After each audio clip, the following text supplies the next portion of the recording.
Good afternoon po mga kababayan ng sir. This is Jam good morning po rin. This is Jam, the Filipino channel lang inyong pong lingkod. So today is November 19, 2025 at tayo ngayon ay papunta dito yan sa may Residences Tower 2 dito yan sa may Mall of Asia Complex sa Barangay 76 Pasay at dadalhin po natin sa SMX Convention sa may MOA Complex pa rin yan, Seashell Lane, Barangay 76 Pasay pa rin, magkatabi lang yan. Okay, so magbabalik po tayo mamaya konti pag nakuha na po natin sila. Disclaimer lang po, ang content po natin ay kalsada at hindi ang passenger. Kaya naman sakali man po na may marinig kayo mga pangalan ng lugar, pangalan ng tao, pangalan ng organization, government or private man yan, ay wala pong kinalaman ng channel na ito at wala pong pinapatungkulan. Lahat po na pinag-uusapan dito ay pawang dito lamang po yan sa loob at wala pong pinapatungkulan sa labas. Okay po, magbabalik po tayo mamaya konti pag nakuha na po natin sila. At makinig tayo ng mga nagbabagong balita at mga talakayan habang tayo ay papunta doon sa ating pick-up area. Robert, sa Tandem ng Bayan. Good morning, sir. Robert, magandang umaga. Apo, Sen. Ano yung, nakita naman natin yung ibang pasabog mo. Ayan, oo. Ito na po ba yung pinakamalaking pasabog? Opo. Opo. Unang-una, meron tayong mga teleserye na nangyayari. At itong budget deliberation, nakatutok na ang lahat. Ano po ba ang maaasahan ng sambayanan sa ganyang klase mga development dyan sa Senado? Lumalawak yung dapat sakupin ng investigasyon na ginagawa ng DOJ at saka ng Hello?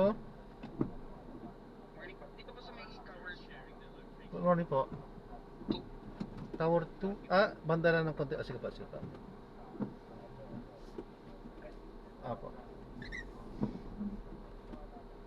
Sinip namin, binabalitin namin kung totoo ba yung listahan. And totoo nga, talagang merong gano'ng mga item. Sinasabing inisip. Habang ginagawa namin yun, si Bernardo pala, kasi meron kaming pagdinig ng Friday, napanood niya rin after ng hearing. At nung Sunday morning, tumawag sa akin yung sa kanilang kampo, no, na sinasabi niya na hindi po totoo yung sinasabi ni sabi ko. Kasi sinag niya kasi na-realize niya, meron siyang mga notes na nakatago. So, pinumpare niya rin sa lisan ni sabi ko. Sabi niya, hindi po pwede mag-deliver si sabi ko dyan kasi ako nangasiwa dyan. Yung 52 billion out of the 100 billion. Minimay niya nga eh. Yung 100 billion, ang 18 to 19 billion doon, napunta sa mga ibang national agencies. Yung 81 billion, yun yung na-assign sa DPWH. Opo. At sa 81 billion, yung 52, siya mismo yung nag-deliver ng kickback.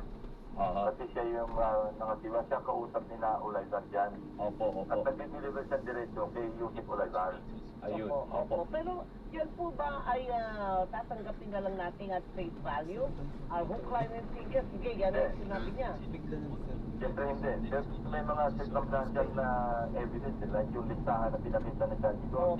Nandun sa listahan din ni Bernardo na sinasabi yung doon ang galing sa 52 billion. Yung 8 billion saka yung 1 billion na binigay niya. Ayun, opo. So, Sen, nabanggit po ninyo. Kasi sa listahan ni Bernardo, wala naman siya pinapakita. Ako mismo, hindi ako maniniwala. Ayan. Oo. Kaso kapag pinagtugma mo yung detalye nila dalawa, pinagpangga mo, parehas ng sinasabi, di ba? Sen, nabanggit po ninyo na naipadala na ninyo sa palasyo, yung handwritten na statement nitong si dating Yusek Bernardo. After that, nagkaroon ng regodon. After that, may mga statement pa or ipapatawag pa kayo or dahil kayo kausapin ng palasyo ng Pangulo regarding this po? Wala, alam mo, hindi naman ako malapit kay Presidency eh. Opo. Sinabi ko na kay Bernardo, i-distribute mo yung sinasabi mo sa akin into your own handwriting at I'll make sure, gawa ko ng paraan na maiparating niya kay Pangulo mismo para siya mismo yung makabasa kasi dami yung mga sinulat niya doon. Hindi tayo yes, kami napanggit niya doon. Napanggit niya rin si Sari Mina, Yusek Olayba, Yusek Bersamin. May mga pinanggit niya doon eh. Yusek Cabral, Sari Punoan. So kailangan, sabi ko, kailangan mabasa. So yun nga, Monday afternoon at 2 p.m. nabasa ng Pangulo. Kasi sinabi nung kausap ko na nagpakita sa kanya ng sulat na nabasa na. Ayun. So sa comment, Monday, nagkaroon kami ng plenary debate, interpellation dito. Opo. At dito si Secretary Mina. And then, hastily, umalis siya kasi may tawag na ang Malacanang. Tapos thereafter, yun na-announce na may mga policy resignation. So yun na yun. Opo. Sen, isa pa Ay, po. Robert, bababa na ako kasi parating na yung arrival honors kay Secretary. Ay, opo. Ay, may necro kasi sila Technological Thank you. Services KP. Salamat. Sen, maraming salamat po.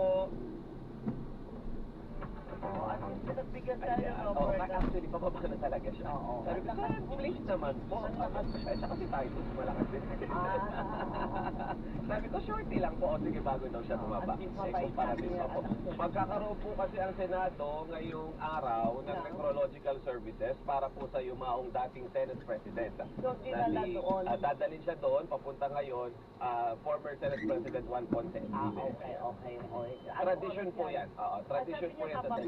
Oo, so parating na yan doon. 9 o'clock mag-i-start yan. Kasi 1 p.m. mag-deliberate naman sila for the budget. Ayun. So ito yung magiging activity nila today. At samantala,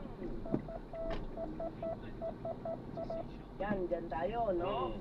Hi, Merry Christmas. sarap ng simoy ng Pasko. Yan. At simoy ng palibre ni Alvin El Chico. Yun. Dahil Ano po? nag-birthday ang isang Thank you. Salamat po. God bless po. kasamahan natin. Correct. Kaya, ano nga, kadungong.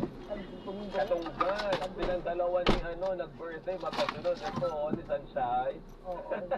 Sabi ko, kadungdong. Sorry naman. Sorry. Happy Silang birthday dalawa ni ulit. Ellen nag-birthday. Happy birthday! At to the time! Hi. Ayan, so na-drop na natin sa laso. Maraming salamat po sa panonood hanggang sa muli. Ingat po at God bless. Paalam po muna. Pansamantala tayo ay gagawa na ng ibang video sa ating susunod na misyon. Paalam po.